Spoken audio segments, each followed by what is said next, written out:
ఖాతాదారులను దశాబ్దాలుగా వేధించిన సమస్యల్లో ఒకటి మినిమం బ్యాలెన్స్ నిబంధన. ఖాతాలో కనీస నిల్వ ఉంచకపోతే జరిమానాలు పడటం, నెలవారీగా డబ్బులు కట్టవడం చాలా మందికి ఆర్థిక భారాన్ని, ఆందోళనను కలిగించేది. ముఖ్యంగా తక్కువ ఆదాయ వర్గాల ప్రజలకు, గ్రామీణ ప్రాంతాల వారికి ఈ నిబంధన బ్యాంకింగ్ సేవలకు దూరం చేసింది. అయితే కోట్ల మంది ఖాతాదారులకు ఊరటనిచ్చేలా ఇప్పుడు పలు ప్రభుత్వ రంగ బ్యాంకులు ఈ నిబంధనను తొలగించాయి. సేవింగ్స్ బ్యాంక్ ఖాతాదారులకు ఇది నిజంగా పెద్ద ఊరట. ఇకపై మీ ఖాతాలో మినిమం బ్యాలెన్స్ లేకపోయినా జరిమానా పడదు. పంజాబ్ నేషనల్ బ్యాంక్ ఈ నిబంధనను తొలగించిన మరుసటి రోజే ఇండియన్ బ్యాంక్ కూడా ఇదే తరహా ప్రకటన చేసింది. స్టేట్ బ్యాంక్ ఆఫ్ ఇండియాతో సహా మరిన్ని బ్యాంకులు ఇప్పటికే ఈ విధానాన్ని అమలు చేస్తున్నాయి.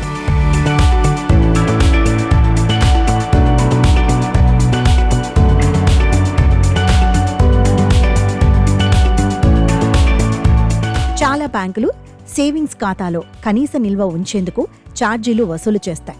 ఉదాహరణకు హెచ్డిఎఫ్సి బ్యాంక్ సగటు నెలవారీ బ్యాలెన్స్ నిర్వహించనందుకు ఛార్జీలు విధిస్తుంది. అయితే పలు ప్రధాన బ్యాంకులు ఈ కనీస నిల్వ నిబంధనను తొలగించాయి. స్టేట్ బ్యాంక్ ఆఫ్ ఇండియా 2020 మార్చి నుండే ఎస్బీఐ తన రెగ్యులర్ సేవింగ్స్ బ్యాంక్ ఖాతాలకు కనీస నిల్వ నిర్వహించనందుకు విధించే జరిమానాలను పూర్తిగా రద్దు చేసింది. అప్పటి నుండి ఎస్బీఐ కస్టమర్లపై ఈ నిబంధన వల్ల ఎలాంటి జరిమానాలు లేవు. కెనరా బ్యాంక్ 2025 జూన్ 1 నుండి కెనరా బ్యాంక్ కూడా ఏ రకం సేవింగ్స్ ఖాతాలకైనా కనీస నిల్వ నిర్వహించనందుకు విధించే జరిమానాలను రద్దు చేసింది. కెనరా బ్యాంక్ ఖాతాదారులు తమ ఖాతాలలో ఎలాంటి కనీస నిల్వను ఉంచనవసరం లేదు. ఇండియన్ బ్యాంక్ 2025 జూలై 2న ఇండియన్ బ్యాంక్ ఒక కీలక ప్రకటన చేసింది.